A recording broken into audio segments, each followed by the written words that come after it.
Bonsoir à toutes et à tous et bienvenue chez Star Wars en direct, la voix du fandom depuis bientôt 25 ans. Aujourd'hui, ce soir, c'est O2 qui vous accueille en compagnie du bien nommé Tom. Bonjour bro. Salut Tess. Et du tout nouveau, tout chaud Philippe, alias Batman. N'importe quoi. Bonjour. Pourquoi? Parce qu'il a un siège de PC, Ouais. Batman. Mais vous, Voilà. vous pouvez pas le Et savoir, parce qu'il s'est Non. pas encore Ouais. penché. Ça Alors faudrait que que tu te nous- penches. Il faudrait qu'il aille pisser un coup et on... Et voilà, c'est Merde. ça. Il a révélé sa véritable identité. Non Donc mais on se tu trompe. déconnes, et tous les méchants vont te courir après maintenant. On se trompe Ouais, de c'est pas lore, grave. on n'est plus dans le lore Star Wars, mais dans le lore DC Ah, Comics. même si tu verras qu'il y a un petit lien avec le premier épisode. Exact, oui. Ce que tu m'as dit tout à l'heure, ouais. Alors, bienvenue à tous, les auditeurs, les auditrices, les gens qui nous regardent de partout sur Terre, pour cet épisode dédié à la série d'anthologie Star Wars Vision, pour sa 3e saison. Après déjà une paire d'années, parce que la saison 1, le temps file, hein, dis donc. La saison 1, c'était en 2021, ça ne nous rajeunit pas exactement. Non. Donc, saison 1 2021, saison 2 2023 et saison 3 2025. Nous avons à notre disposition 9 épisodes, comme dans les autres éléments. Et puis, on va un petit peu en parler ce soir. À savoir que nous sommes ici réunis, une équipe française, 21h heure française. Mais nos collègues du Québec, JF et Seb, Minot, ont fait déjà un épisode sans spoiler sur leur ressenti global de cette saison 3. Moi, je l'ai regardé tout à l'heure, cet épisode, pour savoir un petit peu ce qu'ils en avaient pensé. Donc, je vous invite à aller le faire, évidemment à le liker, et puis à revenir sur notre vidéo après. C'est pas là où ils incitent à prendre de la drogue, non? C'est pas tout à fait dit comme ça, mais c'est un petit peu... Ils sont malins, hein, ils le disent pas vraiment. Voilà. C'est détourné. Ouais. Avant de rentrer dans le vif du sujet, comme je le dis toujours, n'oubliez pas de nous soutenir. Votre seule présence ici nous soutient, n'est-ce pas? Donc, n'hésitez pas à liker cette vidéo et à nous suivre sur nos réseaux sociaux, évidemment. Allez-y de votre petit commentaire, abonnement pour rejoindre la communauté de Star Wars en direct. Et puis, pardon, nous sommes présents donc sur tout plein de réseaux, mais sur YouTube, on n'a pas une visibilité énorme malgré la qualité du travail qu'on fournit. Oui, je nous cire les pompes, parce que nous avons avec nous ce soir l'encyclopédie qu'est Philippe, et le bout en train qu'est Thomas, et moi en maîtresse de cérémonie. Allons-y, on va vous donner de la qualité, on va vous donner du beau, et tout ça dans une ambiance spoiler, puisque on va dire ce qui se passe dans ces petits épisodes.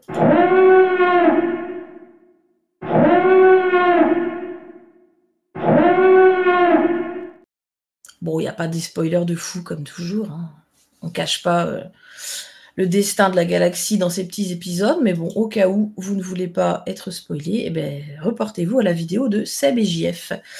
C'est parti les garçons. Non, peut-être préciser Aude. Oui. Peut-être préciser Aude qu'on va spoiler juste les 3 premiers épisodes. Nous. Absolument. Notre vidéo Star Wars Vision pour l'instant. Enfin, notre analyse chez Star Wars en direct se découpe en effet en 3 plus 1 épisode. Du coup, nous, on va en effet traiter les 3 premiers. On avait fait ça à l'époque aussi ou pas? Je ne crois pas. Non, je ne crois pas. Je ne crois pas qu'on avait coupé ça comme ça. Mais oui, en effet, nous, on va spoiler. Après, il est possible aussi, moi, que je spoil des trucs en rapport avec d'autres épisodes, si ça me vient. Hein. Donc, fermez vos chastes oreilles. Il n'y a pas de règle ici. Alors, on y va. On va commencer par peut-être Tom. Qu'est-ce que tu en as pensé au global? Parce que Tom n'a vu que les 3 premiers épisodes.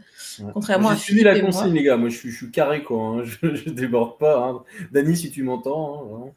Hein, donc, effectivement, je n'ai regardé que les 3 premiers. Et mon ressenti global est positif. Déjà, finalement, sur les 3 premiers, on a 2 suites. Donc ça, c'est vraiment cool parce que c'est vrai que quand moi, j'avais vu Vision, d'ailleurs, j'ai largement préféré la saison 1 à la saison 2. Et il y a pas mal d'épisodes où je m'étais dit « Ah putain, j'aurais bien aimé une suite ». Et effectivement, j'aurais bien aimé la suite. Bah là, pile poil, ceux que j'ai préférés, j'ai une suite. Donc là, sur les 3 premiers, il y en a 2 qui sont des suites et qui sont je trouve des bonnes adaptations, enfin, qui ont une bonne vision, on va dire. Donc du coup, je suis refait. Et l'autre, pareil, je l'ai trouvé atypique, mais on en avait certaines fois où on a l'impression que ça part un peu dans tous les sens. Le deuxième avec les mechas, là, et en vrai, ça m'a plu quand même, parce que je trouvais qu'il y avait quand même une certaine esthétique, il y avait de la beauté, il y avait quelque chose de sympa. Donc les trois, globalement, m'ont plu. Ok. Et je sais surtout que ce que j'ai beaucoup aimé, la meilleure pour moi des mini-séries, c'est le 9e Jedi. Et à la fin, on nous met à suivre. Et effectivement, l'année prochaine, on a la série. Et donc ça, c'est royal. Et j'attends vraiment parce que ça a l'air très cool. C'est ce qui fait le plus Star Wars de tout, d'ailleurs. Je vous laisse allez-y, parce que là, on est en ouverture. Philippe, je t'en prie.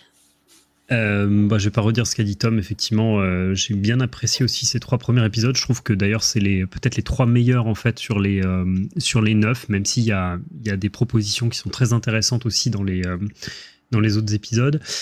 On a une saison qui est 100% avec des studios japonais. Moi, ce qui m'a un peu déçu parce que j'aimais bien la diversité qui était introduite dans la deuxième saison. Parce que ça change les genres en fait. Là on est quand même sur des studios qui n'ont pas tout à fait le même style, mais ça reste quand même de la Japanimation. Donc en fait quand on est habitué à voir de la Japanimation, on n'est pas surpris. Il y a de très très belles choses, surtout dans les 3 premiers. Là c'est vraiment chouette. Au global de la série, je ne redirai pas ce qu'ont dit les collègues sur leur vidéo de 30 minutes dont tu as parlé tout à l'heure. Il y a du très bon, il y a du moyen, et puis il y a du terrible sur notamment le dernier épisode. Il faut adhérer, vous verrez. On aura peut-être l'occasion d'en parler dans une autre émission, mais je trouve que c'est le plus cata de tous. Mais voilà, en tout cas pour ce qui concerne les 3 épisodes dont on va parler en détail ce soir, comme Tom, il y a 2 suites, donc 2 suites en fait d'univers en plus que j'adore. Même si c'est pas canon, même si c'est pas en fait, c'est pas légende, c'est pas canon, c'est rien, c'est juste Vision en fait. On a l'impression qu'ils développent leur monde entre les mondes en fait à eux et qu'ils vont développer avec une série avec la 9e Jedi. Et puis on sait que le Ronin, le duel, Vengeance, il y a déjà des comics, il y a un roman aussi d'ailleurs qui a été chroniqué il y a pas longtemps. Allez écouter l'émission là-dessus, peut-être j'en dirai un mot tout à l'heure. Mais voilà, donc ressenti très positif sur les 3 premiers et plus modéré sur l'ensemble de la saison, mais globalement satisfait quand même. Je trouve que c'est sympa quand même. Ça se laisse bien voir et puis c'est court en plus, c'est des épisodes de 20 minutes maximum, 23 minutes pour le plus long. Voilà. Donc on gâche pas sa vie en regardant ça. Voilà. J'aurais une question, Philippe. Quand tu dis que du coup tu aurais préféré plus d'ouverture, est-ce que tu aimes bien tout ce qui est animé japonais à la base ou pas? Ah oui, moi je suis un fan de Japanimation, okay. J'adore ça. Ouais. Je regarde beaucoup d'animés, je lis des mangas, voilà. Donc j'adore ça. Donc c'est pas que c'est bloqué avec le média, quoi. Okay. Pas du tout, absolument pas. Non. Mais au contraire. C'est vrai que tu vois, moi par exemple, juste pour rebondir de manière, puisqu'on est dans le général, moi la saison 2, j'avais beaucoup moins accroché. Alors que là, je sais pas, je trouve que c'est un petit peu comme, imaginons, le camembert, là où il est le meilleur, c'est à Carrefour et en France, on est d'accord. Donc du coup, pour le fromage, on ira le chercher à Carrefour et on ira le chercher en France. Il y a une référence, Aude l'a compris, je la vois sourire. Ça veut dire qu'elle est d'accord avec moi pour le fromage, il faut l'acheter en France. Mais du coup, j'ai envie de dire, une série d'animation japonaise, une série d'animation, pour moi, les Japonais sont quand même dans le top du top, quoi. Et, les Français sont bons, les Américains aussi. Oui, mais c'est vrai que je trouve qu'ils ont un petit truc en plus, quoi, là-dessus. Voilà. Je ferme la parenthèse. Eh bien, je ne suis pas du tout d'accord avec vous deux. Ça tombe très bien. J'avais beaucoup aimé la saison 1, qui était en full Japanimation. J'ai largement préféré la saison 2, dans ce qu'elle racontait, dans ce qu'elle proposait. Et qui était sur des studios un peu plus internationaux. Il y avait notamment un studio chilien, si je ne dis pas de conneries. Et il y avait un épisode qui m'avait... Indien aussi, non ? Indien, absolument, avec notamment une musique dont on a parlé dans le Scary Festival avec Fred. Là où il joue de la gratte, là, dans le désert avec l'éléphant, non, c'est pas ça? Ça me dit quelque chose. Je me rappelle plus, il y a un groupe de rock à un moment. Non, ça c'était... Non. Ah non, c'était peut-être les Japonais, ça, alors. Non, ça c'est les Japonais, c'est l'épisode qui s'appelle Tatooine Rhapsody. Ouais, ok. Ok. C'est dans la saison 1. Dans l'épisode qui m'avait particulièrement bluffé en saison 2, et j'y repense encore régulièrement, je sais plus comment il s'appelait, mais je vais vous le partager là un instant pour savoir de quoi je parle, si j'y arrive. Non, je peux pas vous le partager là. Si, je peux, mais non, je ne peux pas. Je vous montrerai plus tard. Bref, j'avais beaucoup aimé ces propositions différentes. Et pourtant, j'aime les animés, j'aime les mangas, j'aime une partie de la Japanimation, mais j'avais préféré. Là, cette saison 3, je suis très déçue qu'il n'y ait que de la Japanimation.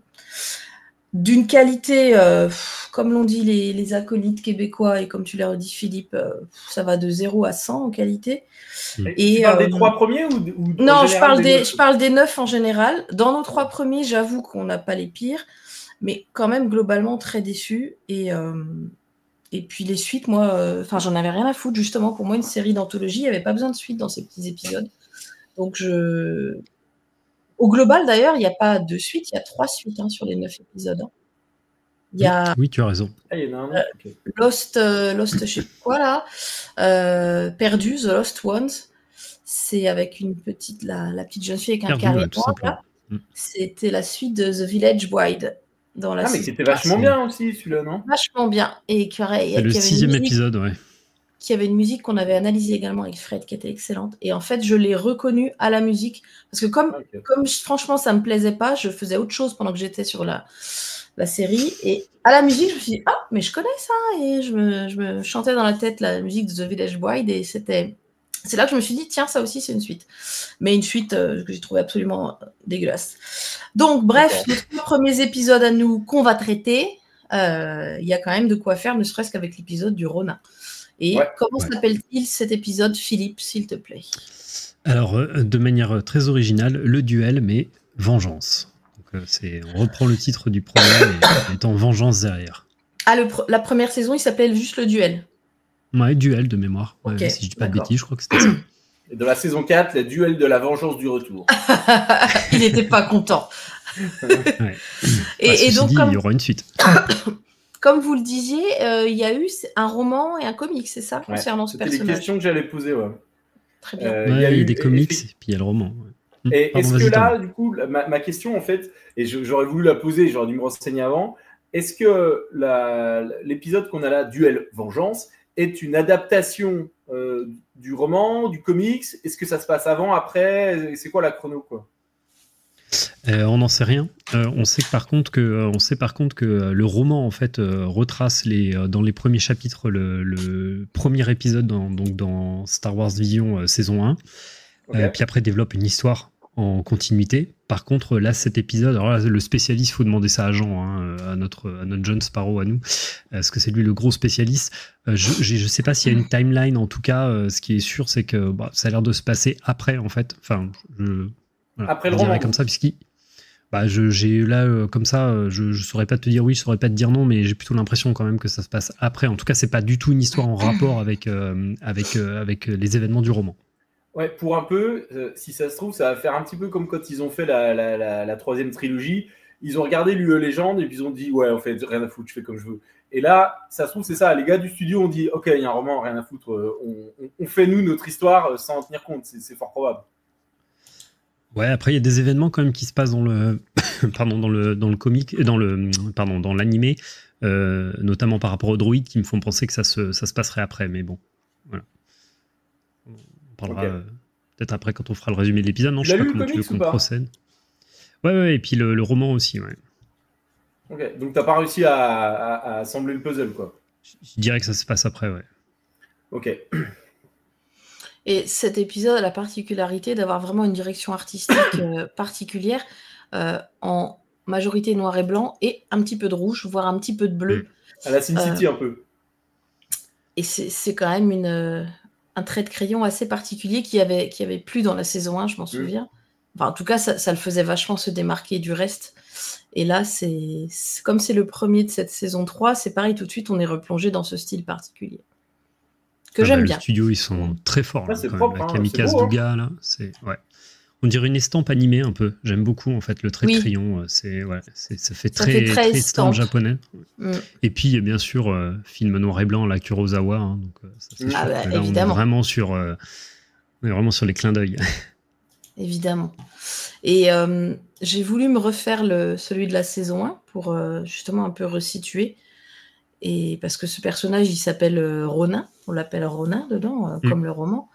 Et je me souvenais plus en fait si c'était un gentil, un méchant. Je me souvenais qu'il avait une lame rouge, mais je me souvenais plus trop si c'était cool ou pas ce qu'il faisait. Et là, j'ai revu, pas très longtemps avant qu'on commence l'émission, j'ai revu celui de la saison 1, qui était un petit épisode d'ailleurs de 13 minutes, je crois. Et en fait, c'est un gentil, mais il se bat avec un sabre rouge. C'est plus compliqué que ça, mais il faut lire le roman. Bah, on a un épisode spoiler. Tu peux nous en dire on va pas spoil le roman quand même, si. Non, mais sans spoil le roman, mais. Mais après le lore, en fait, le lore est très emprunt au Japon médiéval, c'est-à-dire qu'en fait il y a un empire, les Jedi en fait bossent pour cet empire. Et on sait qu'il y a eu une guerre contre des Sith qui s'est mal finie pour les Sith. Et le Ronin, en fait, sans spoiler plus que ça, c'est un ancien Sith qui chasse les Sith, mais qui est également chassé par certains Jedi, dont le grand maître contre qui il se bat là, dans cet anime-là. Et en fait, c'est un peu inversé. On a plutôt l'impression que les Sith, c'est les gentils, et les Jedi, en fait, sont un peu des mecs à la solde du pouvoir en place, quoi. Et voilà, puis t'as des guerres entre forcément les différents seigneurs, en fait, qui forment cet empire. Voilà, c'est un lore qu'il faut vraiment adhérer au trip en fait, hein, parce qu'on est franchement dans un truc qui est complètement en fait univers japonais. D'accord. Et le roman, c'est pas un roman qui est fait pour tout le monde, quoi. C'est un peu, ça part en trip psychédélique et tout ça à la fin. Enfin voilà, c'est un peu particulier. Il n'y a pas beaucoup d'action, c'est un peu particulier. Mais moi j'ai bien aimé. Ah donc en fait les Jedi c'est un peu des méchants flics, quoi. C'est ça. Ouais, on peut résumer ça comme ça. On vulgarise, quoi. C'est des fanatiques un petit peu. S'ils sont tous comme celui de l'épisode, je vous mets une petite image à l'écran. Et il porte un nom, lui Grand Master, non, il l'appelle, je crois. Le grand maître, en fait, hein, tout simplement. Ils s'emmerdent pas, les gars. Pour le titre de l'épisode, le nom des héros, bah vas-y, Ronin, Grand Master, la vengeance de la vengeance. Non, mais ils ont tout mis dans le dessin, quoi. Là, par contre... Bah, en plus, ce mec-là, particulièrement, il est un peu cyborg. On s'en rend pas forcément compte au début, à part qu'il lui manque des jambes que notre Ronin lui aurait coupé il y a quelque temps. Et il a une mâchoire aussi qui peut changer, non? C'est ça? Ouais, voilà, mais tu t'en rends pas forcément compte au début, mais au bout d'un moment, il change sa mâchoire. Et c'est là tu dis, ah ouais, il est déjà un peu modifié comme Jedi. Mais ça doit être cool parce que suivant ce qu'il bouffe, tu vois, hop, il dit, attends, putain, ça a l'air de croquer, hop, et, tu vois ce que je veux dire? C'est vachement cool, quoi. Il a un bon pote dentiste. Et cet épisode, il prend place sur une planète inconnue, mais il y a des Ewoks. Il y a des Ewoks. Des Ewoks de la neige. Dans la neige. Il y a une pagode qui est en fait une sorte de casino clandestin installé sur deux gros marcheurs. Ouais, exactement. Il y en a deux, hein. Il y en a entre deux marcheurs sur le flanc d'une falaise. Ça, c'est très, très joli. Et à l'intérieur, tu as toutes les espèces de la galaxie. Ça poisonne, hein.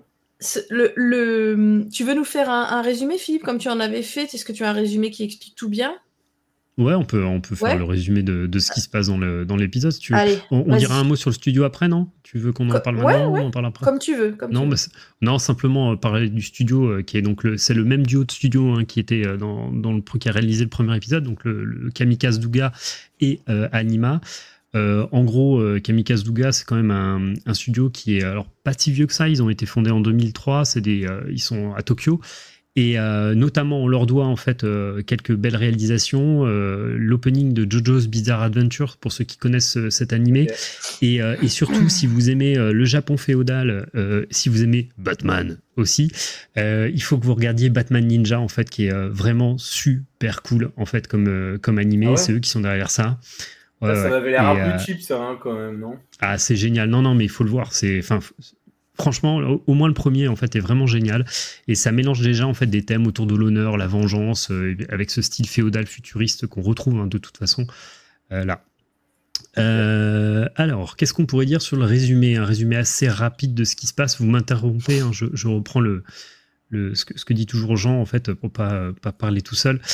Alors, on te coupe au donc, milieu, c'est ça, quand on veut interagir. Non, tu me coupes quand tu veux intervenir sur le. Voilà. Donc, qu'est-ce qui se passe? Donc, effectivement, on retrouve le Ronin qui effectivement est sur la planète Joet. C'est la fameuse planète inconnue hein, dont on parle, une planète de neige sur laquelle il y a des Ewoks, puisqu'on s'en aperçoit après. En gros, qu'est-ce qui se passe? On arrive direct en fait dans une espèce de casino en fait qui est une salle de jeu, voilà, qui est nichée dans la carlingue de 2 ATST en fait, perché en montagne. J'espère que je me trompe pas. Hein, ça, c'est un ATST. Vous avez pas trouvé là un peu la tanière de Jabba le Hutt, quoi? J'ai trouvé que c'était la même ambiance, quoi. Il y a beaucoup d'éléments repris de l'épisode 6. Ouais, ça fait un peu ça, même le plan en travelling avec les différents mecs qui jouent. Ouais.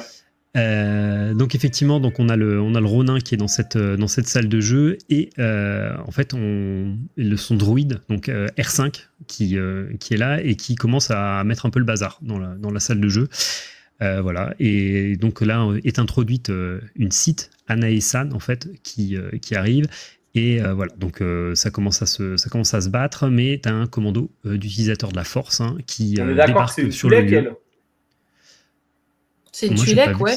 Ouais, sauf qu'elle s'est fait des macarons avec ses lécous, quoi. Ouais, elle s'est attachée les lécous, ouais. Mais c'est trop stylé, je trouve. Ouais, elle est très belle. C'est vrai, elle est très belle. Les coups et les couleurs, ça se discute pas. Et là, elle est vraiment magnifique, effectivement. Donc de toute façon, effectivement, ils sont interrompus par des utilisateurs de la Force Jedi hein, qui leur tombent dessus, qui s'appellent les revanchistes. Enfin, en tout cas, c'est traduit comme ça en français. Et notamment le fameux gars que tu as montré tout à l'heure qui blesse en fait Anae San. Et comme dans tout bon épisode de Star Wars, elle se fait, si j'ai bien vu, trancher le bras. Voilà. Oui. Et elle arrive à s'échapper. Comme moi. Ouais, voilà. Et elle arrive quand même à s'échapper. Le Ronin, bien sûr, affronte ce chef qui est une sorte d'humain augmenté. Hein, c'est un Jedi, mais vous l'avez dit tout à l'heure, hein, il est effectivement... c'est un mélange entre Maul, Grievous, et puis moi j'aime bien parce qu'en fait il se déplace tellement vite que tu as l'impression que le temps se fige.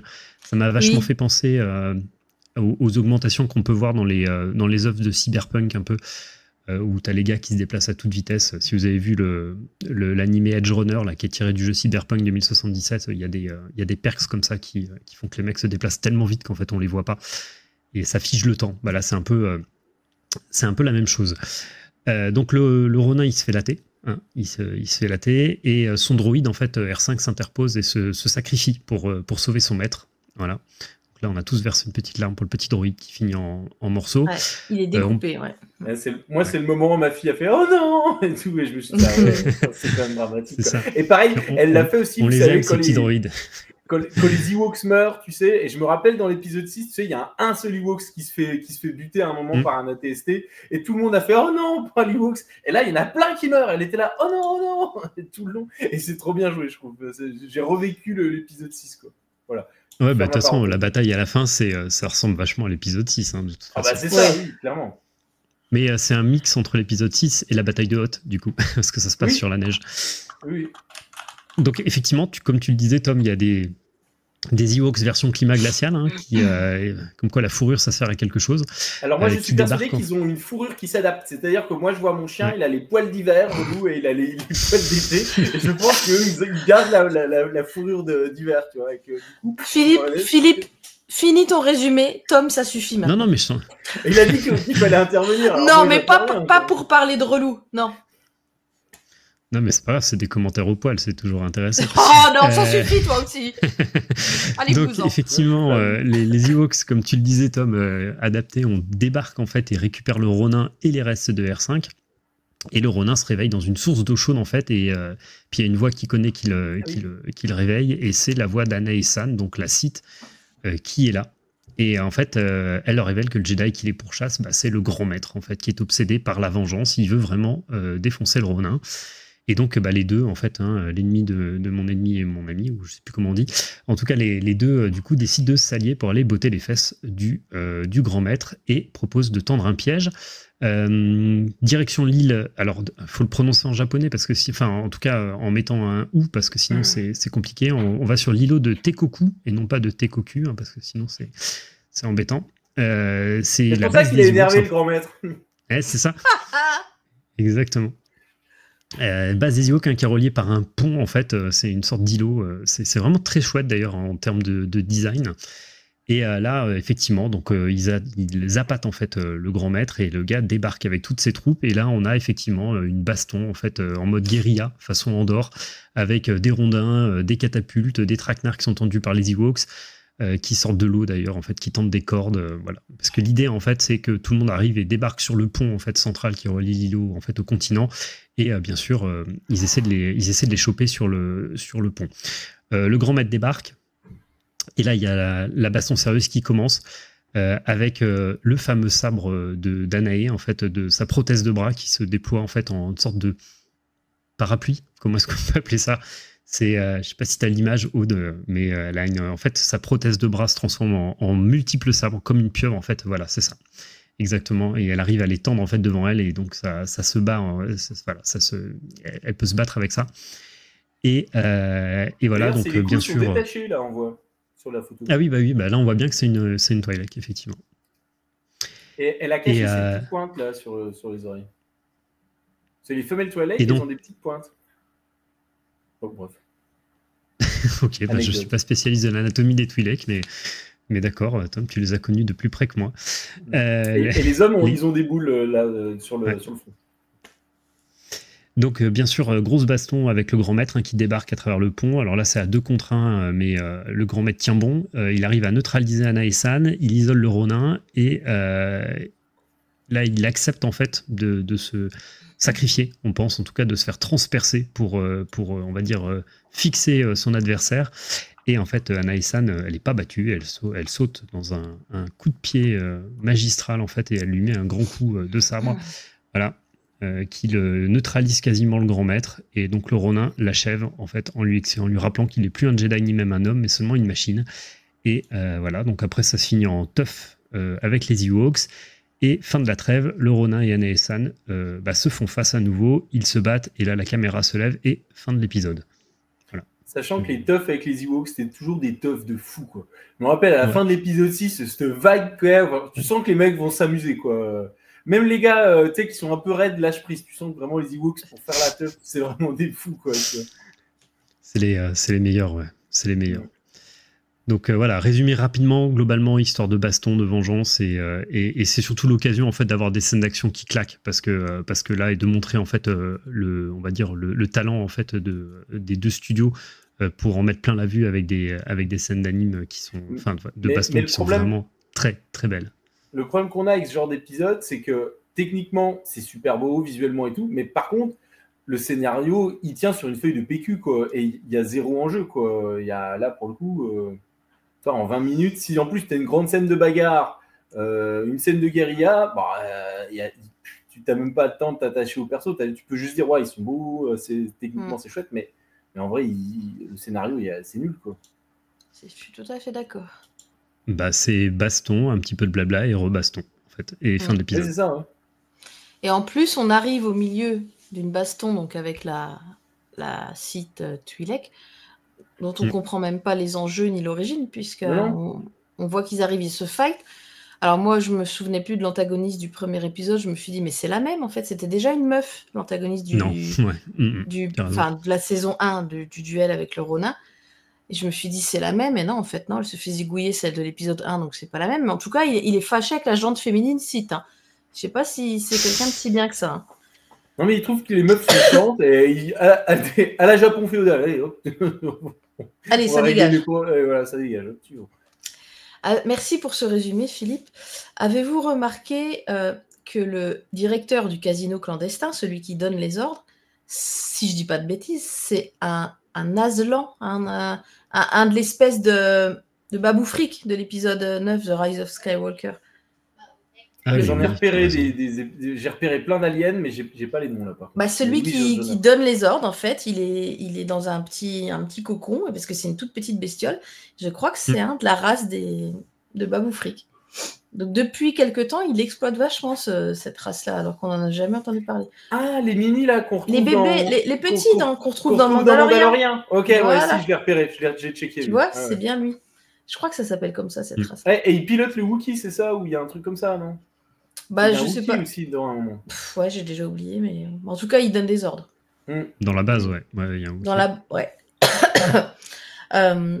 Très, très beau combat, très bel épisode visuellement, quand même. Là, il y a là-dessus... on adhère ou on n'adhère pas, mais bon, ça envoie ça quand même un peu de gueule, quoi, par rapport à d'autres trucs qu'il va y avoir après. Autre chose à dire sur cet épisode, donc le duel, la vengeance. Non, je pense qu'il y aura sans doute une suite. Je pense pas qu'ils vont abandonner cet univers comme ça. Moi, je le trouve très intéressant, l'univers, mais c'est vrai que sur 2 épisodes de 20 minutes, on n'a pas le temps en fait de développer ça. Il faut vraiment s'investir et lire le bouquin si vous êtes vraiment intéressé par cet épisode, parce que le bouquin vaut le coup si vous avez aimé cette ambiance. Allez lire la grosse question, du coup, Philippe, toi qui as lu le bouquin, c'est est-ce que, au moins dans le bouquin, on va te donner les enjeux? Tu vois ce que je veux dire? Est-ce qu'on va te donner du lore et est-ce que c'est intéressant? Oui. Le bouquin est très intéressant, rien que pour ça. Par contre, vous attendez pas à lire un bouquin Star Wars. Je vous le dis tout de suite. Ok. C'est pas un livre Star Wars en fait, hein, parce que de toute façon, forcément, à part qu'il y a des Jedi et des Sith et des cristaux Kyber, etc. Mais c'est pas un bouquin Star Wars. Voilà. Ok, je vois.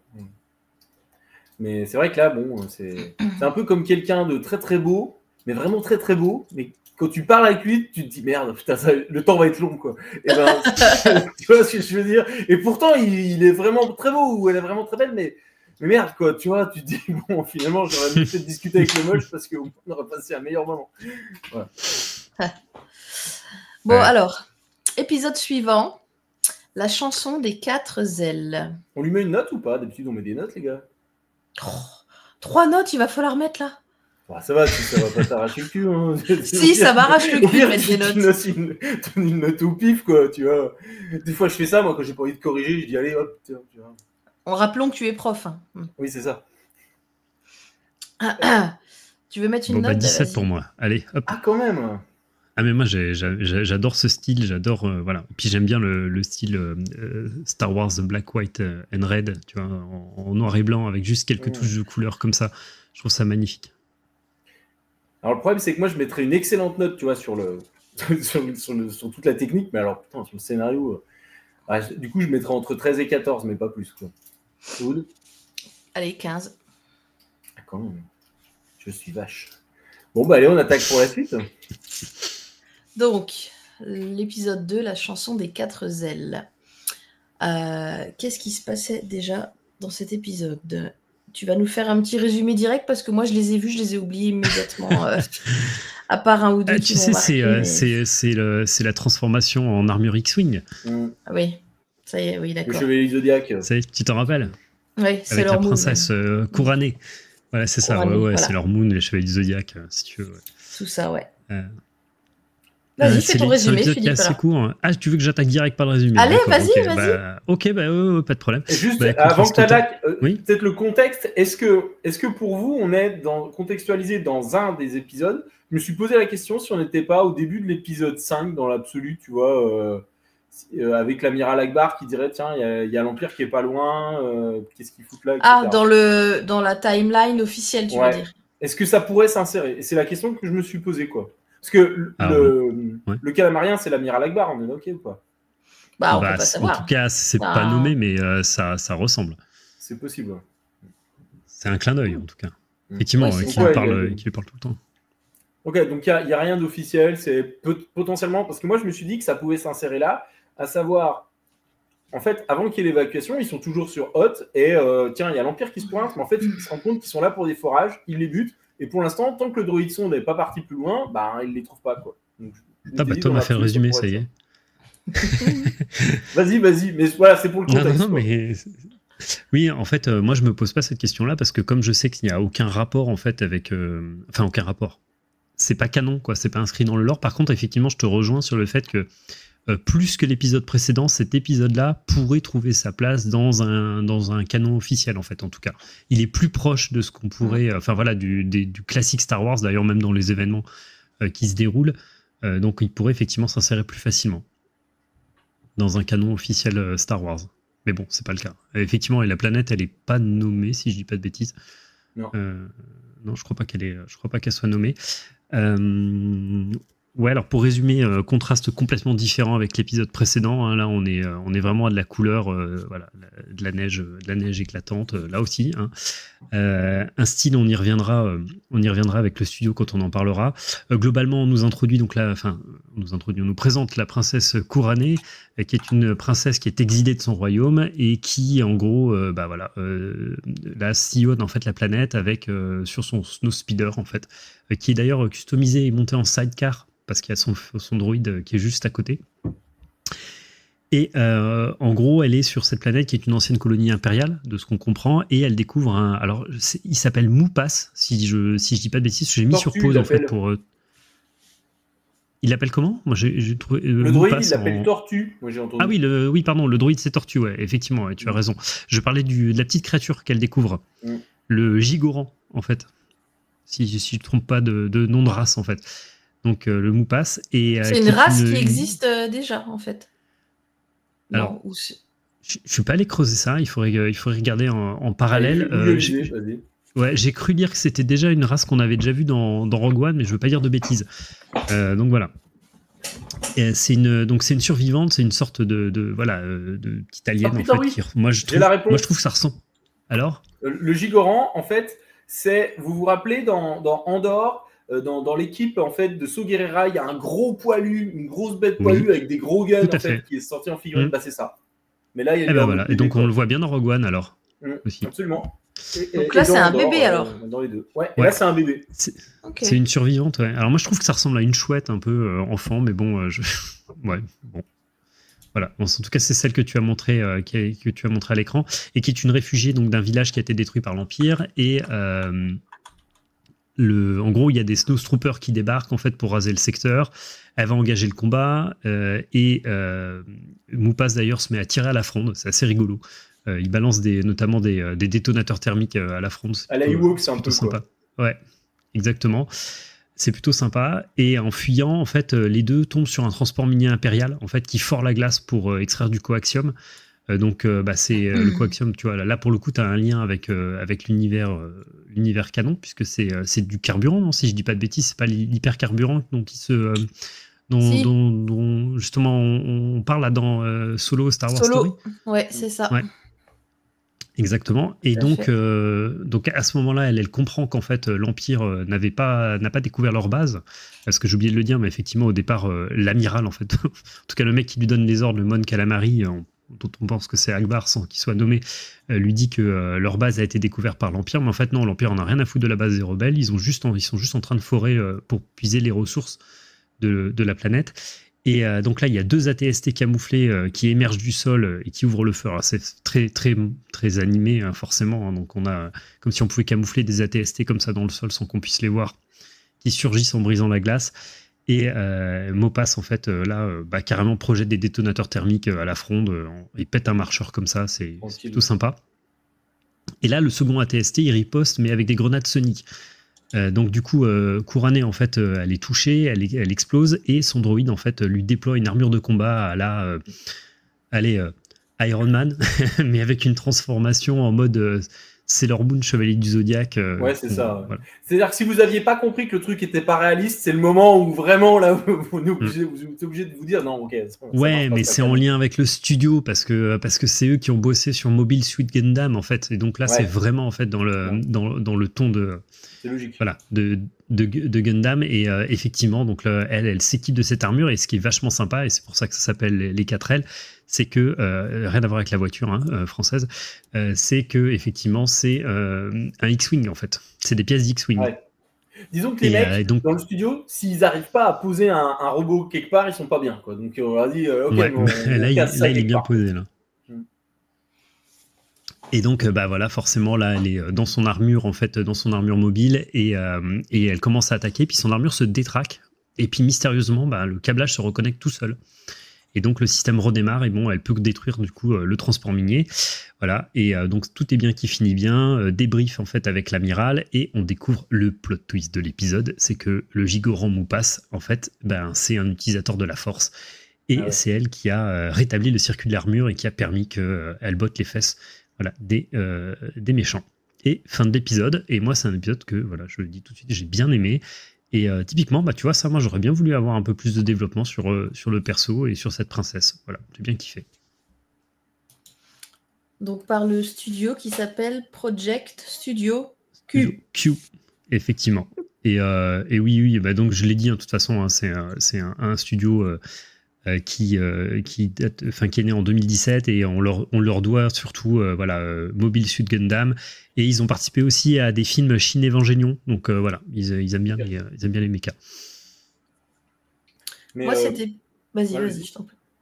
Non, vas-y, t'allais attaquer. Cet épisode m'a pas transcendé, mais j'ai noté plein de petits trucs.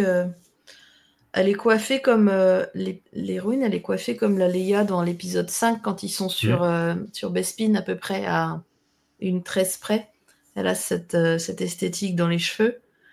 Et vous avez vu l'Empire, ils ont un sand-scroller modifié. C'est un sand-scroller des Jawa, mais en bleu-gris, et avec des petites modifications dessus. Ça, j'ai trouvé des... Moi, c'est les gosses qui ont checké. Oh putain, ils ont piqué le vaisseau des Jawa. Ouais. Mais en vrai, c'est bien vu parce que le truc, il est leur transport minier. C'est juste parfait, quoi.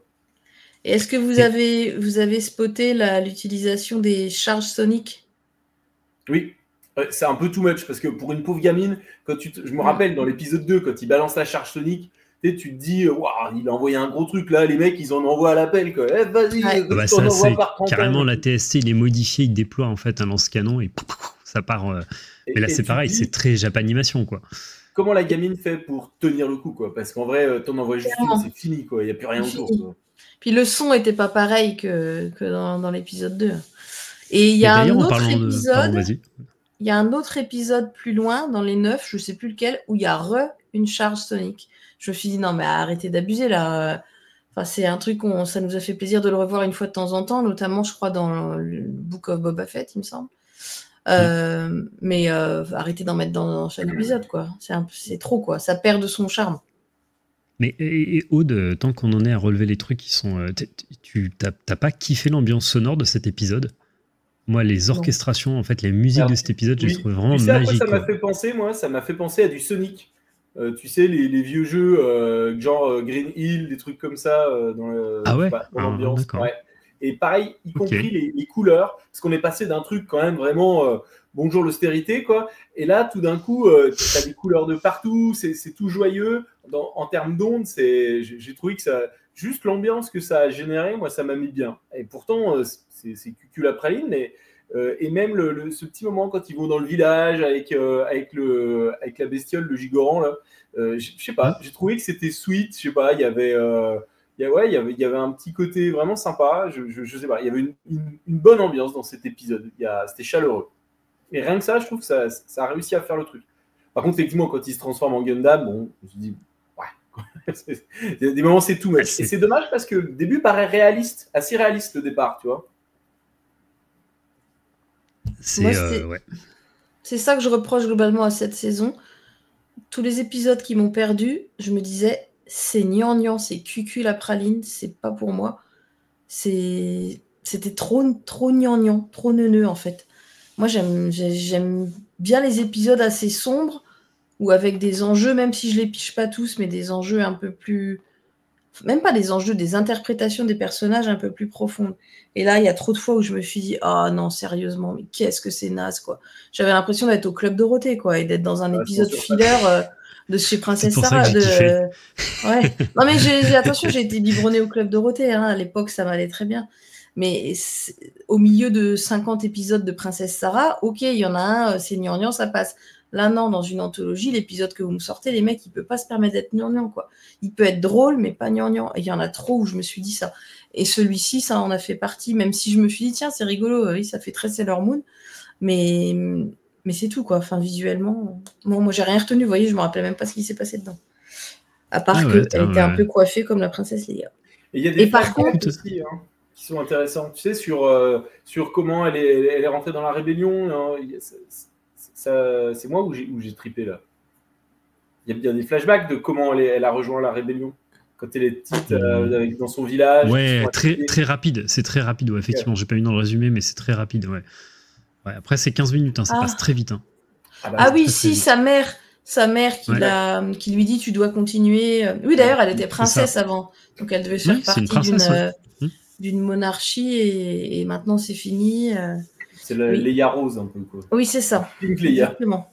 Et je l'ai écouté en VF et j'ai l'impression que la VF est connue. En tout cas, elle a fait la voix de la dame qui fait ça. Je me suis dit, putain, c'est qui? Et comme je ne l'ai pas trouvé en distribution, je n'ai pas trouvé le nom de la personne, ça me perturbe. Si quelqu'un sait qui a fait la VF de ce petit personnage, de Kurané, dans l'épisode 2, dites-le moi, parce que ça va me trotter dans la tête tant que Wikipédia n'aura pas fait un détail, et je ne suis pas sûre que ça se fasse.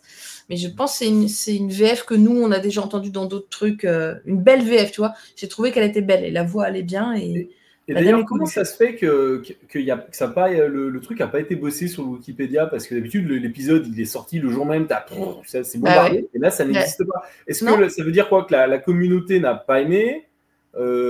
Pourquoi il n'y a pas d'adhésion là-dessus, quoi? Je sais pas. C'est étrange, hein. C'est la première fois qu'on va sur Wikipédia qu'on trouve pas, quoi.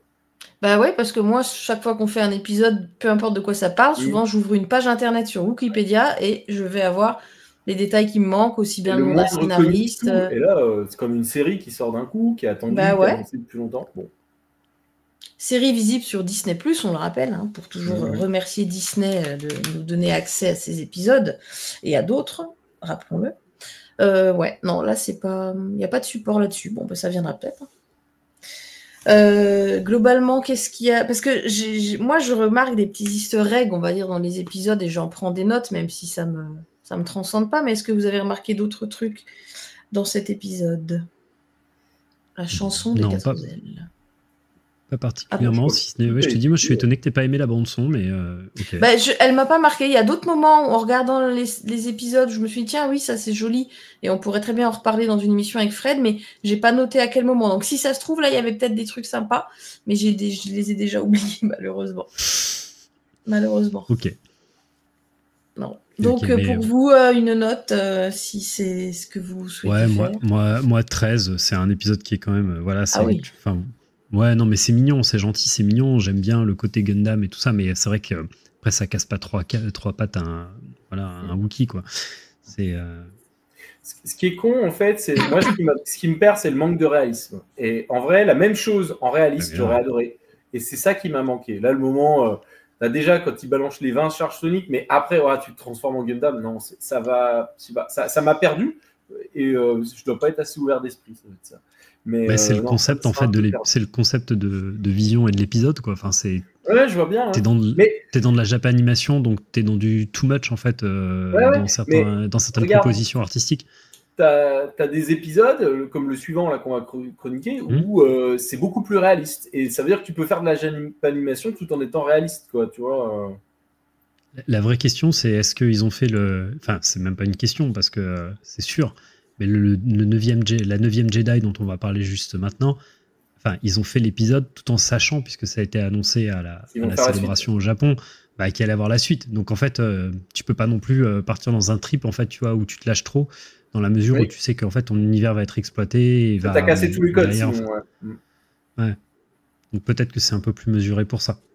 Mais oui et non, parce que de base, le premier épisode, quand il était sorti sur la saison 1, il était déjà plutôt réaliste, et je pense que c'est ça aussi qui avait plu, quoi, tu vois. Donc c'est qu'il y a des choix. Je pense que t'as des boîtes qui ont dit, nous, on reste sur un truc réaliste, d'autres qui ont dit, allez, nous, on part en couille, les gars, on prend de la coke et on y va, tu vois. Et je sais pas, tu vois, on va savoir, tu vois. Et je sais pas qui a le dernier mot de validation, en tout cas. Est-ce que c'est Disney ou est-ce que c'est... Ce qui est étrange, par contre, c'est que de base, Star Wars, c'est quelque chose de plutôt... réaliste. Quand je dis réaliste, bien évidemment, les problèmes de bugs scientifiques dans l'espace, tout ça, on est bien d'accord, mais t'as des codes quand même qui sont quand même limités et tout. C'est pas, on va pas te sortir un Kamehameha, quoi, tu vois. Il y a des règles qui sont établies qui font que ça paraît complexe de surmonter les problèmes. Et je préfère quand c'est comme ça, moi, en tout cas. Ou deux. Et d'ailleurs, oui, la note, moi je mettrais pareil, je mettrais un 12, un 13, parce que par contre, j'ai trouvé très très beau. Si vous trouvez que c'est très bon que vous mettez un 13, dans ces cas-là, je vais vraiment aller en dessous de la moyenne, quoi. Parce que j'aurais bien mis un 13, mais je peux pas me mettre au même niveau que vous, vu que j'ai pas spécialement apprécié. Bah, faut pas lui mettre la moyenne, tu as le droit de Bah, saquer. ça m'embête quand même, tu vois, pour l'encre, pour le papier, comme je dis toujours. Non, je sais pas, 10, allez. Non, parce qu'il y a bien pire. Enfin, quoi que les autres, je mettrais carrément 2, quoi, si je pouvais. Eh ben, tu mets 10 alors, t'as le droit. Hein. Allez, 10. 10 pour l'encre et le papier. Pour la bobine. Pour la bobine, exactement.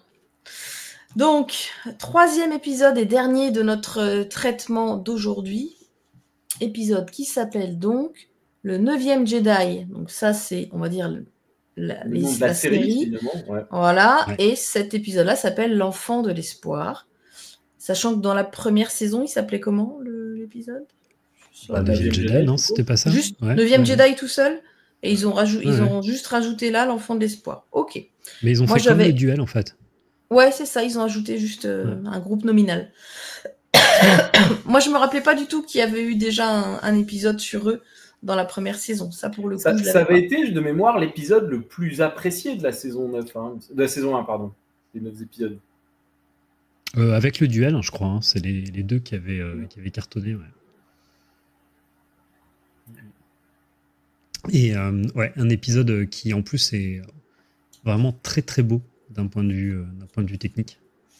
On va en parler aussi, j'imagine. Voilà. Et ils ont des personnages qui sont assez bien caractérisés, quoi. C'est-à-dire que même dans les autres Jedi, mais qu'on voit pas trop, finalement, ils ont tous une personnalité vraiment à part, quoi. Il y a des vraies personnalités. Et donc, du coup, c'est beaucoup plus intéressant, je trouve, à exploiter que le Ronin, où tu as juste des gens qui sont, comme on disait, qui sont très beaux, très machin, très, très stylisés, machin. Là, on sent que chaque Jedi, il a un rôle différent, il a, tu vois, une personnalité différente. Je trouve que ils ont chacun leurs propres enjeux, donc je trouve ça intéressant. Et puis il y a une quête, l'enjeu de retrouver le père. Dans cet épisode-là, il y a 2 personnages, principalement. Enfin, un qui... Oui, plus l'équipage du vaisseau, en fait. Mais l'équipage du vaisseau, tu le vois 18 secondes au début, c'est pas des personnages. Et un peu à la fin, ouais, mais tu as des interactions, tu sens qu'il y a un statut entre les différents personnages, qu'ils vont chercher tel ou tel pour telle question, et même déjà dans la saison 1, on voyait bien qu'ils avaient quand même une personnalité chacun de ces Jedi. Moi, c'est un des trucs qui m'avait marqué, quoi. Où je m'étais dit, tiens, lui, il a l'air intéressant, j'aimerais bien qu'on le creuse, quoi. Ah ouais. Bon, moi, j'ai aucun souvenir de la première version, mais là, c'est le premier épisode qui m'a vraiment fait relever la tête en disant, ah, ça c'est sympa, j'aime bien. Et pour le coup, j'ai eu des vibes de dessins animés d'enfance, mais dans le bon sens. Là, pour le coup, un Club Dorothée sympa, tu vois, avec des beaux dessins, des beaux décors, des décors un peu contes de fées, j'avoue. C'est peut-être ça, moi, qui est venu me chercher. Qui, pour le coup, faisait pas très Star Wars, mais je me suis dit, bah attends, elle est où, là? Pourquoi il y a un décor comme ça d'un coup? Elle était censée être dans un vaisseau ou une station. Enfin, ça m'a fait m'interroger. Et là, j'ai bien aimé regarder. Et sachant qu'elle bosse avec Wally, quoi. C'est ce qu'il faut dire. Wally qui a un corps, quand même. Je vais retrouver sa petite photo. Wally qui a un corps, oui, en partie, oui. Alors, il est où, Wally ? En tout cas, au début de l'épisode. Voilà. Et il s'appelle Teto, je crois, c'est ça ? Teto, exactement. Teto. Tout à fait. Teto. Donc, elle arrive... Après...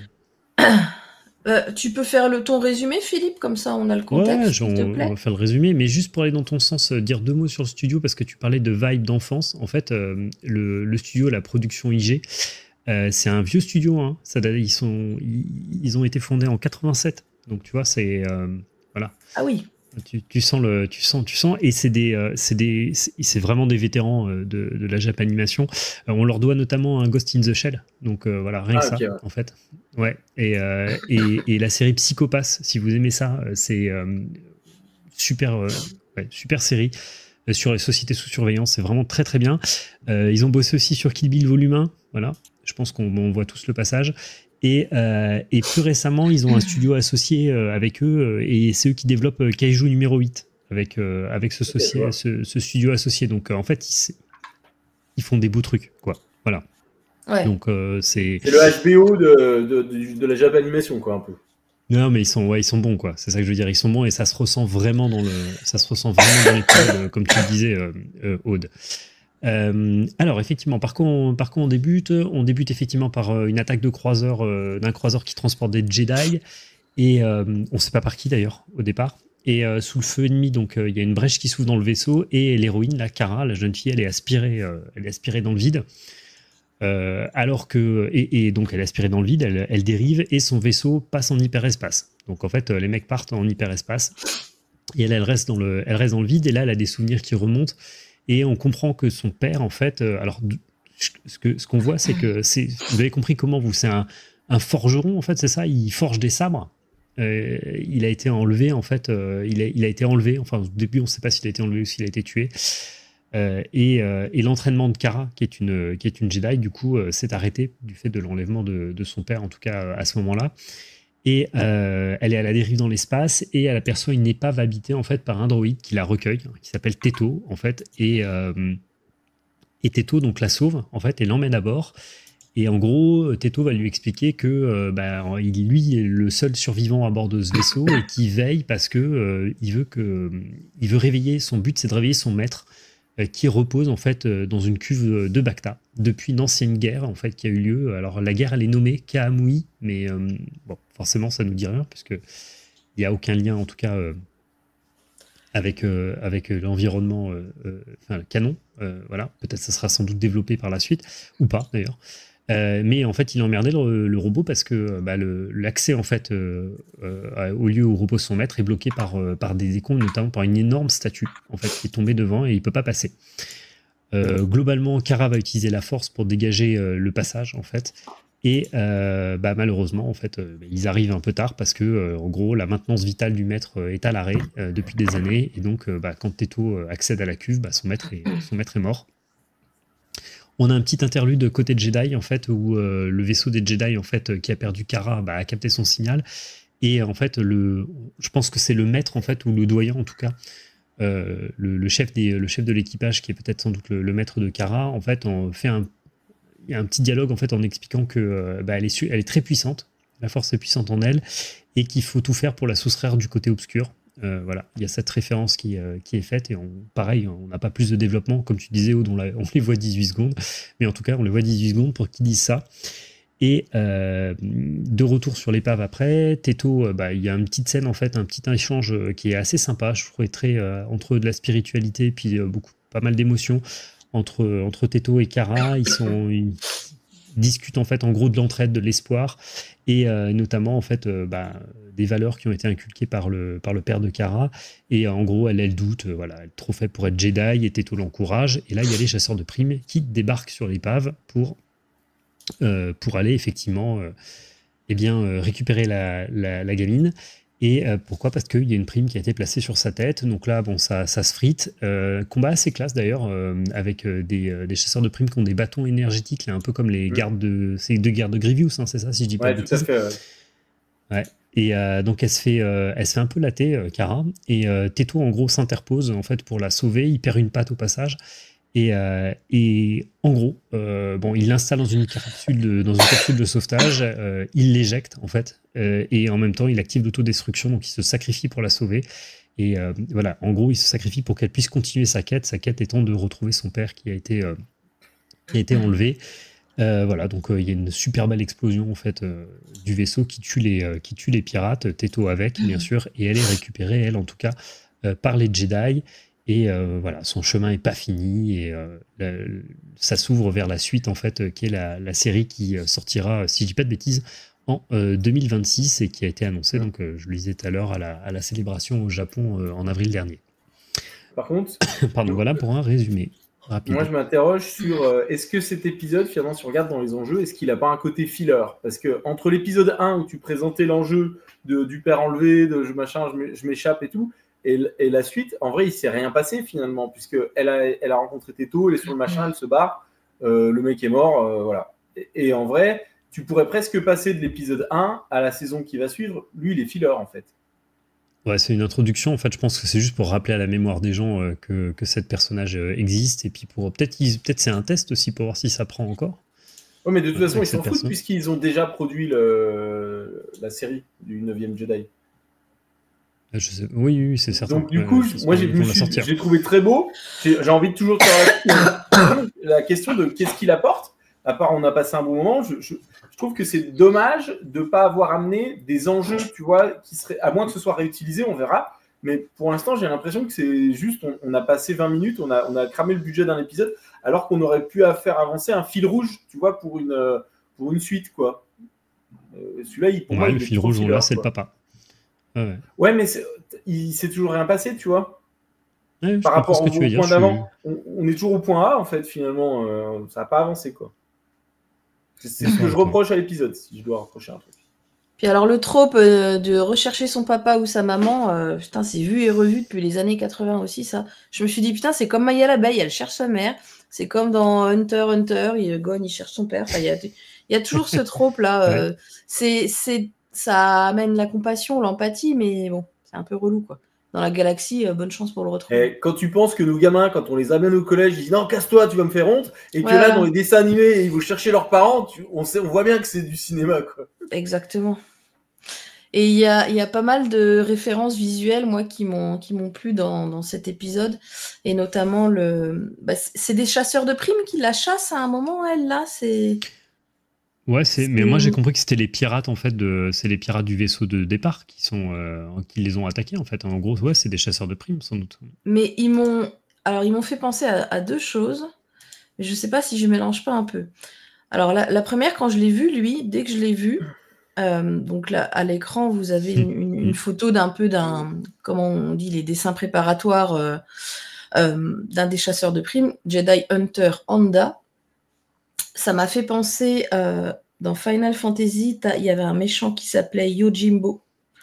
Et de base, c'est un personnage d'un film de Kurosawa, en fait, qui s'appelle le garde du corps. Ça veut dire garde du corps en japonais, Yojimbo.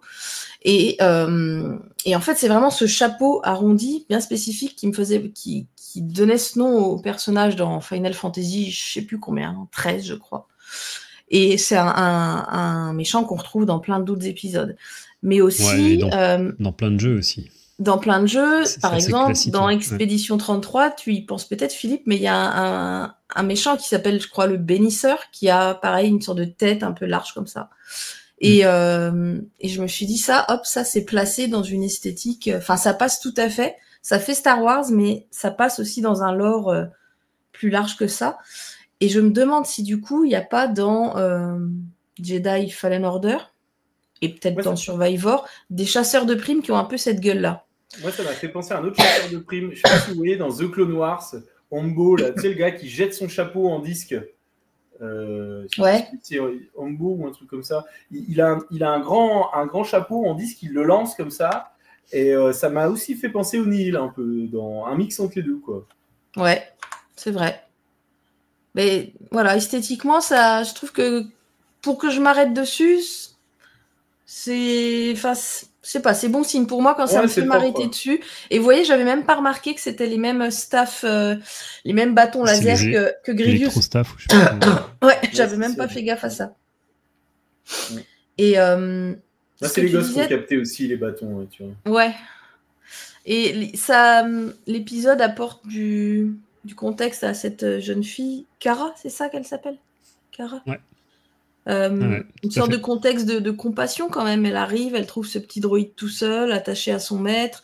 Plutôt que de lui dire va te faire foutre, elle essaye quand même de bouger une grosse statue. Je trouve qu'elle arrive vachement bien à bouger une statue de 27 tonnes avec juste la force de ses petites mains. Puis sans même qu'il y ait un mec qui lui dit fais ou ne fais pas, il n'y a pas de... Exactement, tout à fait. Elle s'en sort quand même pas mal. C'est marrant, je m'imagine, là, quand tu dis, imagine l'épisode, là, pour le coup, ce serait vraiment une vision différente de Star Wars. Le petit droïde arrive, va te faire foutre.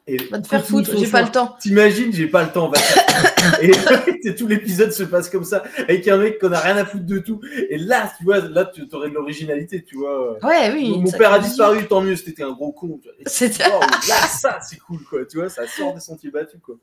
Oui, c'est sûr. Ça devient le Ronin après. Et est-ce que vous avez remarqué ce que toi, Tom, qui est assez fan aussi, enfin il me semble, au début quand elle est éjectée de son vaisseau, elle est dans l'espace, mais elle a une sorte de petite combinaison invisible mais bleue là, enfin qui lui colle à la peau. J'ai pas fait gaffe. C'est exactement comme dans les Gardiens de la Galaxie de Marvel, ils ont cette possibilité à partir du 2. Tu le vois vraiment dans l'épisode, dans les Gardiens de la Galaxie 2. Ils peuvent comme ça être dans l'espace avec une sorte de combinaison comme une sorte de petit bouclier, ça leur fait un petit shield Seconde qui leur peau, permet de quoi. respirer. Voilà, une seconde peau. Eh ben, elle avait exactement ça. Ça m'a fait sourire, ça. Je me suis dit, c'est vachement pratique quand même. Bon. Et qu'est-ce que j'avais noté? Il y a un mélange de décors de 2D et 3D. Je sais pas pourquoi j'ai noté ça, je m'en rappelle déjà plus. Ouais, je sais pas. Et je pense que c'est les gros décors au sens large avaient une esthétique peut-être un peu 3D. Je sais même pas pourquoi j'ai noté ça. Mais c'était joli. Après, c'est joli, mais en fait, pour reprendre ce que tu disais, en fait, on avait déjà ça dans Ghost in the Shell. En fait, c'est l'un des premiers studios à avoir mêlé la 2D et la 3D, en fait. Ils sont très bons là-dedans. Ouais, donc d'accord. voilà, c'est pour ça alors. Ah bah tiens, je lis sa petite combinaison. T'as ça aussi dans l'Attaque des Titans. Ils ont bossé sur l'Attaque des Titans aussi, et t'as ces mêmes genres d'utilisation de techniques 2D 3D. Dans ces mélanges 2D 3D, des fois ça rend bien. Et des fois, tu te dis, merde, les mecs, ils manquaient de moyens, ils ont eu la flemme de dessiner, ils ont mis de la 3D, et des fois, ça fait dégueulasse, quoi, tu vois. Ah, ben, ça, c'est un des épisodes qui vient plus tard, ça fait ça, je trouve. Ah ouais, parce que celui-là, je trouve qu'on perd jamais la finesse du trait, quand même. Hein. C'est vraiment très chouette, hein. En termes de dessin. La qualité visuelle, elle est bien, mais ça manque effectivement peut-être d'ambition narrative. Comme tu disais, Tom, il manque peut-être un petit truc qui fait que, voilà, il va y avoir quelque chose en plus. Ouais, c'est assez contemplatif à des moments. Twist après, quoi, tu vois. Mais même à la fin, on aurait pu finir sur un cliffhanger, un enjeu, tu vois. Mais là, dit, on va en reparler plus tard, mais bon, ok. Ouais, il y a quand même visuellement des très très belles propositions. Ouais. Mais on se rappelle que... En fait, la station, elle est sympa, hein, le vaisseau. Ouais. Et on se rappelle, les gars, qu'il n'y a pas que la beauté qui joue, hein, il y a aussi tout ce que ça raconte, quoi. Oui, bah, mais alors, tu vois, c'est marrant. C'est marrant parce que moi, en fait, Star Wars Vision, je le regarde vraiment comme étant 9 propositions artistiques différentes, tu vois, en fait, à chaque fois. Pour moi, c'est comme je déconnecte mon cerveau en me disant que c'est pas du Star Wars, quelque part, parce que c'est pas canon, c'est pas, voilà, je m'attends pas à retrouver des histoires qui vont continuer le lore que je connais habituellement. En fait, je regarde des propositions artistiques, en fait. Et donc, finalement, l'histoire, en fait, ouais, ça fait partie du truc, mais quelque part, je suis assez indulgent parce que je me dis qu'en 15 ou 20 minutes, tu développes pas une histoire, en fait. Mais ça veut dire que tu vas, surtout à ce moment-là, ton ouverture vient de, je regarde surtout le critère visuel. Ouais, critères visuels, auditifs, je regarde effectivement, je regarde ça, et l'animation aussi, la qualité de l'animation. Ouais. Mais tu acceptes que le scénario puisse être vierge, quoi, quasi, quoi. Ouais, et puis d'ailleurs, ça se trouve, il n'y aura rien derrière, parce qu'en fait, faire toute une série sur une nana qui cherche son père, comme l'a dit Aude, en fait, c'est du réchauffé, quoi. On a déjà vu, donc j'espère qu'il y aura autre chose derrière, parce que sinon... Sauf s'il y a des enjeux supplémentaires qui s'ajoutent. Parce que c'est ça. Il y a combien d'épisodes sur la série qui arrive? 6, non, je crois? Je sais pas du tout. Je sais pas si... Ils ont annoncé ça déjà? Il me semblait avoir vu un nombre en me disant, tiens, ça peut... Si on a que 4, effectivement, comme Marvel Zombies, enfin, un peu léger, quoi. Mais si tu commences à aller vers 6-8, déjà, tu as moyen de... À condition que ce soit pas des épisodes indépendants, quoi. Genre, j'ai pas trouvé mon père. Bon, j'ai toujours pas trouvé mon père. Et puis, au 6e épisode, ça y est, j'ai trouvé. Tu vois, là, ce serait chiant, quoi. Mais s'il y a une construction en épisode par épisode, là, ce serait bien, quoi. Moi, pour rebondir sur ce que disait Philippe, je le prends aussi comme une vision, ça porte super bien son nom, comment chaque studio, bercé ou pas par Star Wars depuis longtemps, et par l'ensemble de la pop culture et de leur culture spécifique, à leur pays, à leur âge, à leur famille, comment ils interprètent un personnage, 2, 3, 4, un endroit, une planète, un droïde, dans leur tête, en fait. Comment ils l'interprètent sur papier, ce qui vient de leur tête. Et ça m'a vachement fait penser à un truc qu'on voit pas mal sur Instagram. Moi, je suis énormément d'artistes sur Insta, dont notre Karel national, qui fait partie de notre équipe Star Wars en direct. Et c'est grâce à elle que j'ai aussi pas mal de suggestions de comptes à suivre sur Insta de dessinateurs. Et il y a un truc que j'aime bien de temps en temps, ça s'appelle le Draw It in Your Style. C'est-à-dire que tu vas avoir des sortes de challenges comme ça, où tu vas avoir un premier artiste qui va créer, je sais pas, un perso, et dans une situation, je sais pas, je vous prends un exemple au hasard, une dame assise sur un fauteuil, et elle va faire son interprétation. Et elle va mettre... Est-ce qu'elle a un casque, la dame assise sur le fauteuil? Ça peut. D'accord. C'est... Non, mais c'est même pas à moi que je pensais en plus. Et elle va proposer à sa communauté de le faire le draw it in your style, c'est-à-dire tu reproduis le modèle, à peu près la position, à peu près l'ambiance, mais dans ton style. Donc tu vas te retrouver avec un style, par exemple, très japonisant, ou un style très à l'ancienne, ou un style baroque, enfin, son style de dessin à chacune. Tu peux avoir très bien un style un peu spooky, Halloween, où il y en a une, elle va se dire, moi, la dame, moi, je veux qu'elle soit handicapée, donc elle va pas être sur une chaise, mais sur un fauteuil roulant. Et en démarrant la saison 3, même si elle m'a déçue, je me suis dit, n'oublie pas que c'est ça. Ils font dans leur style, ils font leur vision à eux. Des fois, la vision, elle est peut-être pas aboutie, ou ils ont... Enfin voilà, il faut accepter cette vision. Et ça, je trouve que c'est louable. De laisser... Sur le côté visuel, là, donc comme disait... purement visuel. Là, peu importe qu'ils ouvrent la bouche ou pas, purement visuel. Et c'est ce que j'avais énormément aimé dans la saison 2. Pour moi, le meilleur des épisodes, tout vision confondu, c'est celui-ci. Je sais plus comment ça s'appelle, mais pour moi, ça a été une claque. Et en plus, c'était le premier de la saison 2, si je ne dis pas de bêtises. Et ça, pour moi, visuellement, c'était sublime. Ça proposait en plus un méchant du lore Star Wars. Enfin, pareil, hyper flippant, hyper bien fait. Et waouh, pour moi, c'est ça, Star Wars Vision. C'est cette vision. Non, ça y est, vas-y, je t'en prie. Mais après, si effectivement, je m'arrêtais comme vous à l'aspect visuel, auditif, ce que vous voulez, ouais, je suis OK. Mais en fait, moi, je suis bloqué parce que ce qui m'intéresse avant tout, c'est l'histoire. Et du coup, c'est vrai que peut-être que j'ai pas la bonne, comment dire, j'ai pas le bon prisme pour regarder le truc, tu vois, parce que évidemment, du coup, je vais avoir des déceptions à certains moments, quoi. Oui, ce que tu dis en 20 minutes, c'est compliqué. J'ai retrouvé l'info, c'est 9 épisodes, la série. Voilà. Cool. 9e Jedi, 9 épisodes. Il y a moyen de faire un truc vraiment construit. Après, 9 épisodes de 20 minutes, si c'est 20 minutes, ça moi, il y en avait un qui m'avait attendri dans la saison 2. C'était, je sais pas si vous vous rappelez, un espèce de nounours avec des îles flottantes, un petit peu, des rochers flottants. Et c'était hyper, avec des très coloré. Je me rappelle plus. Je crois que c'était le dernier. Et je sais que la petite l'avait adoré. On l'avait mis en boucle. Et pourtant, le dernier, oui. Tu vois, c'est pareil, il n'y avait pas... Mais je sais pas pourquoi. Celui-là m'avait plu. Il était un peu en stop motion, mais comme si c'était du tissu, je crois. Oui, c'est ça. Ouais, exactement. Ouais. Et celui-là, je l'avais beaucoup aimé. Tu vois, encore une fois, voilà, faire un personnage Star Wars en stop motion tissu, c'est osé, mais c'est super, je trouve. Tu le fais avec ton matos, avec ton style. Et là, je pense que j'avais dû déconnecter de l'histoire parce qu'elle n'était pas si folle, quoi, tu vois. Non, mais même dans la saison 2, les histoires étaient pas ouf. Il y en a une ou deux. C'est le même concept, en fait. Mais oui. C'était juste peut-être un petit peu plus cosmopolite puisque c'était ouvert à des studios du monde entier. Là, on reste sur la Japanimation et c'est ça que je trouve un petit peu trop enfermant. En fait, avant la saison 1, quand ils avaient dit on va ouvrir à des studios asiatiques la possibilité d'offrir des visions Star Wars, on s'était arrêté en se disant cool, c'est déjà ça. Surtout qu'en plus, je crois qu'ils galèrent un petit peu sur le marché asiatique Star Wars, même sur le marché chinois. Mais la saison 2 nous ayant offert vraiment une vision mondiale, je comprends pas pourquoi ils réenferment dans la saison 3. Pourquoi il n'y a pas un peu de Japanimation, puis un peu des studios chiliens qui avaient fait des trucs fabuleux, quoi. C'est ça qui m'enquiquine un petit peu, mais bon. Et si t'aimes les nounours, continue à regarder la série, hein, tu vas être servi. C'est clair. Et si t'aimes les histoires, l'avant-dernier épisode, là, l'oiseau du paradis, là, pour le coup, c'est une proposition très originale, mais il y a une histoire. Ok, cool. Ouais. Eh ben, écoutez, c'est bien de me teaser ça, parce que pour l'instant, j'avais l'impression que j'allais faire tout le monde perdre mon temps avec la suite, quoi. Si j'ai bien compris, le pire, c'est le dernier, c'est ça? Non, moi, j'ai détesté l'épisode 4, l'épisode 5, l'épisode 6, l'épisode 7, je l'ai pas vu.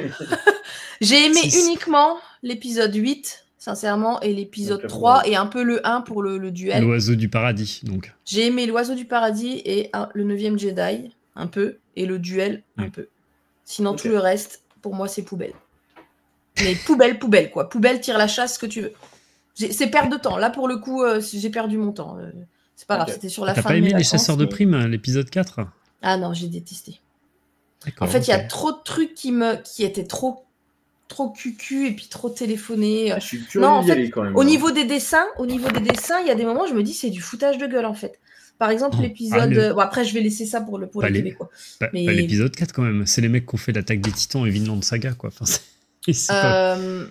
non, peut-être pas eux pour les dessins, mais pour du trope trop classique de Japanimation. Mais par contre, l'épisode 6, qui est donc une suite, dans la première saison, c'était beau, les dessins, c'était pas comme ça. Et là, je me dis, c'est quoi? Vous avez pas eu le temps, en fait? C'est quoi? C'est très dégueulasse, là. Non, c'est pas possible de sortir ça, sachant qu'après, t'as l'épisode 8 où c'est une masterclass visuelle. C'est beau. Ouais. Donc, en fait, malheureusement, il y en a qui se répondent mal. Hein. C'est ça aussi qui... Moi, si j'ai un truc qui est là et l'autre qui est là, ça va souffrir de la comparaison, quoi. C'est comme avoir une... En fait, ça me fait un peu penser, quand on fait de la critique de comics, où tu sais, dans un même album, en fait, t'as plusieurs dessinateurs qui ont dessiné en fait, successivement. Oui. Et on dit toujours, en fait, tu vois tout de suite les différences de style entre les uns et les autres. Et forcément, quand tu commences avec un dessinateur qui met la barre très haute et qu'après t'enchaînes avec des mecs qui sont là, forcément, tu souffles à certains moments. Je me rappelle de Kotor, je sais pas si vous avez lu à l'époque dans les comics légendes, les tout premiers, c'était un truc de John Jackson Miller, et il avait un dessinateur qui était ouf, quoi. Et après, ils l'ont jamais récupéré, et c'était dégueulasse. Et je me rappelle, c'est l'histoire qui m'a fait tenir, parce que c'était regardable, quoi. Ouais. C'était gentil. Et comme là, les histoires sont trop courtes pour qu'on s'y attache à ce point-là, malheureusement, moi, le dessin peut me perdre. Bon, c'était quand même 1h16 sur 3 épisodes, c'est quand même pas mal. On n'a pas mis de note à la 9e Jedi. Hein. Ah, on n'a pas mis de note. Oui, moi, je lui mets 15, moi. Allez, moi je lui mets 16. Allez, moi aussi, Philippe. Ah ouais, tu vois. Allez, pareil. Allez. Bon. Et voilà, c'était quand même un bon moment. Les 3 premiers épisodes qu'on a traités, donc on va laisser la main pour les 3 suivants à l'équipe québécoise, et l'équipe française, composée de nous, pas de nous, on verra bien, reprendront le flambeau pour les 3 derniers, donc les 7, 8, 9. Les 3 meilleurs. Sous drogue, donc il faudra le savoir qu'on aura pris à ce moment-là des bâtons de la mort. En tout cas, celui qui va devoir analyser l'épisode aura peut-être une vision totalement différente sous bâton de la mort. Et espérons qu'il ne soit pas dans l'obscurité, puisque c'est le nom du dernier épisode qui est le plus psychédélique. Je sais pas qui dans l'équipe a dit qu'il avait commencé par le dernier épisode et que du coup il avait du mal avec Star Wars Vision. C'est Sébastien, l'autre Seb, pas le Québécois. Je crois qu'il a dit ça dans notre conversation. Ouais, il a commencé par là, quelle drôle d'idée. Oui. C'est ça.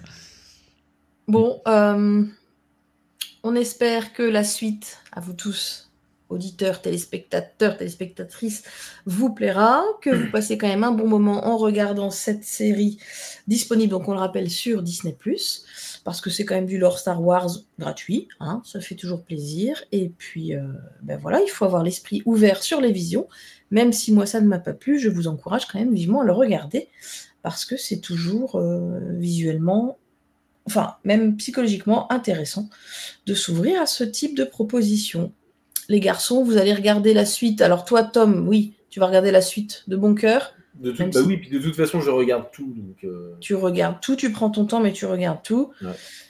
Philippe, toi, si tu es là pour la suite, pour le 7, 8, 9 en analyse, je sais que tu nous auras fait une super analyse. Donc tu vas peut-être devoir revoir l'épisode 9. Si c'est le cas, bon courage.